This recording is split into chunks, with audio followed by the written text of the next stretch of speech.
अस्सलाम वालेकुम, welcome to my YouTube channel. आज हम स्टार्ट करेंगे galvanic cell, Daniel cell. Important topic है। और लेक्चर शुरू करने से पहले अगर किसी को फुल बुक नोट्स चाहिए केमिस्ट्री के, फ़िज़िक्स के और पाक स्टडीज़ के, तो इंस्टाग्राम का लिंक जो बायो में गिवन है उस पर आप मुझे डीएम कर सकते हो। और उसके अलावा ऑनलाइन क्लासेस हर सब्जेक्ट्स की भी अवेलेबल है। लेक्चर की तरफ आते हैं कि डेनियल सेल सबसे पहले होता क्या है, या इसका जो मोस्टली नेम होता है ना वो गैल्वेनिक सेल के नेम से ही ये पेपर में क्वेश्चन आता है। ये एक ऐसा सेल है जो कि केमिकल एनर्जी को इलेक्ट्रिकल एनर्जी में बदलता है। अब सेल जो है ना वो एक किस्म के समझ लो कि बैटरी टाइप है। और सेल आपने देखा भी होगा कि अक्सर घड़ियों में या इस तरह डले होते हैं, तो वो बेसिकली एक सेल है। तो ये क्या करता है, ये कन्वर्ट करता है केमिकल एनर्जी को इलेक्ट्रिकल एनर्जी में। और किसके ज़रिए? रिडॉक्स रिएक्शन के ज़रिए। रिडॉक्स रिएक्शन क्या है? मतलब कि ऑक्सीडेशन भी हो और रिडक्शन भी हो। इस चीज़ों को अब हमने डिटेल में कंसेप्ट से समझना है। सबसे पहले हम समझेंगे कि यहाँ पर जो केमिकल एनर्जी लिखा हुआ है वो क्या होती है और इलेक्ट्रिकल एनर्जी क्या होती है। आपको पता है कि ये क्या है? एक एटम है। अब इस एटम के अंदर हर एक इलेक्ट्रॉन के ये जो आपस में बॉन्ड बने हुए इनके अंदर एनर्जी स्टोर्ड होती है, जिसको हम बोलते हैं एनर्जी। तो वो एनर्जी जो एक एटम के अंदर स्टोर होती है वो होती है केमिकल एनर्जी। अब जब भी कोई एटम एक इलेक्ट्रॉन को लूज़ करेगा या वो इलेक्ट्रॉन को गेन करता है, ठीक है, तो बॉन्ड टूटता है ना, यहाँ से इलेक्ट्रॉन चला गया तो इन दोनों के दरमियान बॉन्ड टूट जाएगा। तो तब जो एनर्जी निकलती है उसको कहते हैं केमिकल एनर्जी। ठीक है, जब कोई इलेक्ट्रॉन यहाँ से निकलेगा तो बॉन्ड टूट गया इन दोनों के दरमियान, तो इसको कहते हैं बॉन्ड टूटना। और जब इलेक्ट्रॉन एक आएगा तो यहाँ पर एक इलेक्ट्रॉन होगा, एक और इसके साथ आके लग जाएगा, तो बॉन्ड बन रहा है। तो इस तरह से जब बॉन्ड बनता है या बॉन्ड बनता है या बॉन्ड टूटता है, तो उस तरह से केमिकल एनर्जी बनती है। ठीक है, जब दो इलेक्ट्रॉन्स आकर जुड़े तो बॉन्ड बना, तो इसमें केमिकल एनर्जी जो है वो एब्जॉर्ब होती है।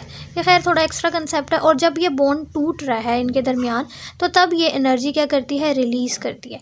तो एनर्जी एब्जॉर्ब या रिलीज़ तो बाद की बात है, लेकिन जब जो केमिकल एनर्जी होती है वो आपने देखा कि जब ये केमिकल एनर्जी जब भी इलेक्ट्रॉन एटम से रिलीज़ होता है या फिर वो इलेक्ट्रॉन को लेता है, तो उस एनर्जी को हम कहते हैं केमिकल एनर्जी। तो ये क्या करता है? केमिकल एनर्जी को बदल रहा है इलेक्ट्रिकल एनर्जी में। अब इलेक्ट्रिकल एनर्जी क्या है कि जो इलेक्ट्रॉन निकलते हैं, जब इलेक्ट्रॉन्स मूव करते हैं ना, किसी भी, ये फॉर एग्जांपल वायर है, इसमें इलेक्ट्रॉन्स जब मूव करता हुआ जाता है ना, तो उसकी मूवमेंट की वजह से जो एनर्जी बनती है उसको कहते हैं इलेक्ट्रिकल एनर्जी, जैसे कि करंट। ओके, अब इस टॉपिक में ऐसा क्या है अगर हम देखते हैं, तो सबसे पहले तो हम देखेंगे कि इसका नाम जो है ये वोल्टिक सेल क्यों रखा गया, क्योंकि एक एलेक्जेंड्रा वोल्टा था साइंटिस्ट, उसने इसको डिस्कवर किया था। फिर डेनियल सेल नाम क्यों रखा गया? क्योंकि जो फ्रेडरिक डेनियल था उसने इसको बनाया था। ठीक है, डिस्कवर करना मतलब कि उसने इसके बारे में बताया था, बनाया नहीं था, बताया था इसके बारे में कि ऐसी चीज़ हो सकती है और ऐसे करे। लेकिन डेनियल था, उसने इसको बिल्ड किया था, बनाया था। और जब बनाया था तो कोई चीज़ मटेरियल्स भी उसने यूज़ किए होंगे, तो उसने कॉपर और जिंक के इलेक्ट्रोड्स यूज़ किए थे। तो बेसिकली इलेक्ट्रोड्स क्या होता है? कोई भी हमारे पास ये चीज़ हो गई, इसमें दो इलेक्ट्रोड्स होते हैं, तो वो दो इलेक्ट्रोड्स जो हैं एक जिंक के यूज़ किए गया और एक जो है वो उन्होंने कॉपर का यूज़ किया।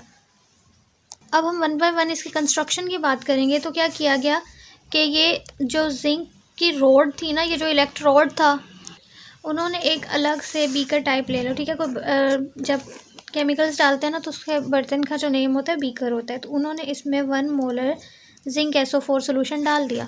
तो उसको इधर यहाँ पे लाके उन्होंने बीकर रखा और इस बीकर के अंदर इसको डिप कर दिया। अब इसके अंदर सोल्यूशन भरा हुआ है जो कि 1 मोलर जिंक SO4 है। इसी तरह कॉपर वाली को भी एक सोल्यूशन उन्होंने लिया जो कि था 1 मोलर CuSO4, इसके अंदर ये भरा हुआ है। ठीक है, जैसे हम लिखते हैं ना 1 kg या 1 kg एप्पल्स नहीं है, तो एक शॉपर में 1 kg एप्पल्स होते हैं, इसी तरह सोल्यूशन के लिए 1 मोलर ये चीज़ लिखी जाती है। तो ये 1 मोलर CuSO4 है। इस तरह से इसके अंदर क्या कर दी? कॉपर की रोड डिप कर दी और इसके अंदर जिंक की रोड डिप कर दी। ये हो गया। तो ये यहाँ पे लिखा हुआ है कि zinc road dipped in 1 molar zinc SO4 और कॉपर रोड इसको CuSO4 में के सोल्यूशन में डिप किया गया। फिर एक इन्वर्टेड सॉल्ट ब्रिज यूज़ की, मतलब इन्वर्टेड है तो ऐसे करके, कोई चीज़ इन्वर्ट होती है तो ऐसे उल्टी होती है मैग्नेट की तरह। तो ये एक इन्वर्टेड जो है वो सॉल्ट की ब्रिज यूज़ की। ब्रिज क्यों? क्योंकि जब कोई चीज़ दो चीज़ों को जोड़ती है, देखो ये इसके और इसके दरमियान कनेक्शन पैदा कर रही है, तो ये ब्रिज है ना, जैसे दो सड़क होती है और उसके दरमियान ऐसे ब्रिज बना देते हो आपके, इधर से इधर आ जाओ ऊपर से, तो ये भी उसी तरह की है सेम, इसलिए इसका नाम ब्रिज है। अच्छा, अब इलेक्ट्रोलाइट क्या होता है, एक लिक्विड सा सॉल्यूशन होता है। तो इसके अंदर ना हमने लिक्विड सा सॉल्यूशन भर दिया इसके अंदर, और वो क्या है कि एक इन्वर्टेड यू शेप जो है वो ट्यूब जिसको फिल किया गया है इलेक्ट्रोलाइट के साथ, लाइक KCl एंड NaNO3। अब इनर्ट वर्ड क्यों यूज़ किया है कि हमने दो चीज़ों के साथ इसको भरा है, एक में हमने KCl यूज़ किया है और एक NaNO3 से भरा है। ये दोनों ऐसी चीज़ें हैं, ऐसे रिएक्शन है जो कि इनर्ट है, मतलब ये किसी भी चीज़ के साथ रिएक्ट नहीं करेंगे, कोई भी चीज़ जो है वो। अब जैसे कि सॉल्ट ब्रिज अगर मैंने यूज़ किया ना, इस सॉल्ट ब्रिज के अंदर क्या है, KCl है और NaNO3 है। अब ये क्या करेगा, कोई और चीज़ अगर इसमें से गुजरेगी ना, तो वो चीज़ बस ऐसे ही गुजर जाएगी, इन दोनों के साथ रिएक्ट नहीं करेगी, क्योंकि ये क्या है, इनर्ट। अगर ये इनर्ट ना होते तो कोई चीज़ में अगर यहाँ से गुजारती तो वो इनके साथ अपने खुद से रिएक्शन करने लग जाती, तो एक नई चीज़ बना देती रिएक्ट करके, ठीक है। तो इसलिए हमने ऐसी चीज़ें यूज़ की हैं कि कोई भी चीज़ यहाँ से गुजरे उसको वो इन दोनों के साथ रिएक्ट किए बगैर इधर से वापस भी आए, ठीक है। तो it is inert so do not react with ions, ताकि वो किसी और के साथ रिएक्ट ना करे और जो है वो सॉल्यूशन को मूव करने दे। फिर हम इसमें वोल्ट मीटर यूज़ करते हैं। कि वोल्ट मीटर क्यों यूज़ करते हैं कि हमने देखो केमिकल ये क्या क्या है करता है, केमिकल एनर्जी को बदलता है इलेक्ट्रिकल एनर्जी में। तो इलेक्ट्रिकल एनर्जी क्या है, करंट। तो वोल्ट मीटर लगा देते हैं कि ये आपको बताता है कि वाकई इसमें करंट जो है बनना शुरू हो गया, तो उसकी नीडल से आपको पता लग जाता है। ओके, अब हम इसकी वर्किंग की तरफ जाते हैं। अब इसकी वर्किंग की तरफ जाने से पहले ना हमने इसमें दो चीज़ें यूज़ की हैं। एक हमने यूज़ किया जिंक और एक हमने यूज़ किया कॉपर। ये दोनों चीज़ें जो है ना वो बहुत सोच समझ के यूज़ की गई। क्यों? क्योंकि जिंक जो है वो ऐसी चीज़ है जो कि अपने अंदर से इलेक्ट्रॉन्स को रिमूव करता है। ये इलेक्ट्रॉन्स देने वाला एटम है, ऐसा एटम जो कि इलेक्ट्रॉन्स को देता है, इसकी जो है वो प्रॉपर्टी है ये। और कॉपर जो है वो ऐसा है जो इलेक्ट्रॉन्स को लेता है, तो ये रिमूव करता है और ये क्या करता है, उसको एब्जॉर्ब करता है, इलेक्ट्रॉन्स को लेता है ये, या गेन करता है, जो मर्जी वर्ड यूज़ कर लो कि ये गेन करता है। तो इसलिए सोच समझ के यूज़ किया है कि एक ऐसा यूज़ किया जो कि इलेक्ट्रॉन्स को दे और एक ऐसा यूज़ किया जो कि इलेक्ट्रॉन्स को लेता है।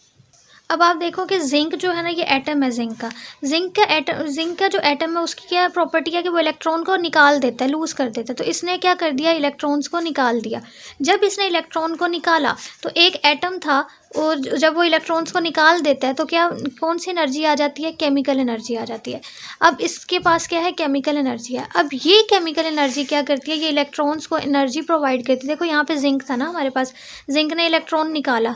अब ये इलेक्ट्रॉन जो है उसके पास क्या है, केमिकल एनर्जी है। इसके पास इतनी एनर्जी है, एनर्जी होती है तो कोई चीज़ मूव करती है, तो इसकी वजह से ये इलेक्ट्रॉन जो है वो मूव करेगा, मूव करता हुआ आएगा यहाँ पे।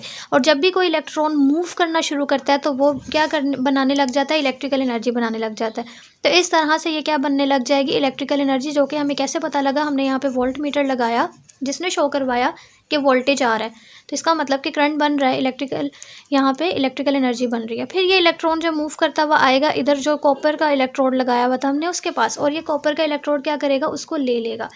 अब आप देखो जिंक ने क्या किया, जिंक ने इलेक्ट्रॉन्स को रिमूव किया। तो जिंक क्या था, एक मेटल था। अब जिंक ने क्या कर दिया, इलेक्ट्रॉन्स को रिमूव कर दिया।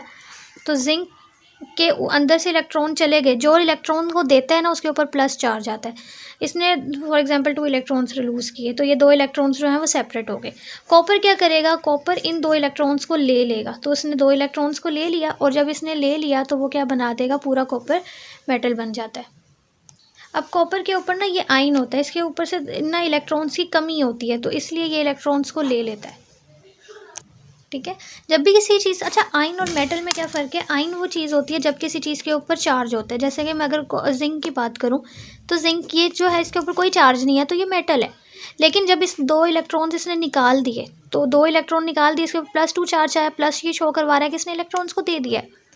तो ये आपको ये शो करवा रहा है कि अब इसके ऊपर देखो चार्ज आ गए, चार्ज आने की वजह से अब ये क्या बन गया, ये आयन बन गया। तो ये फ़र्क होता है बस। तो इसकी डायग्राम आपने ज़रूर बनाना है। और I hope you understand this lecture. Thank you so much for watching. अल्लाह हाफिज़।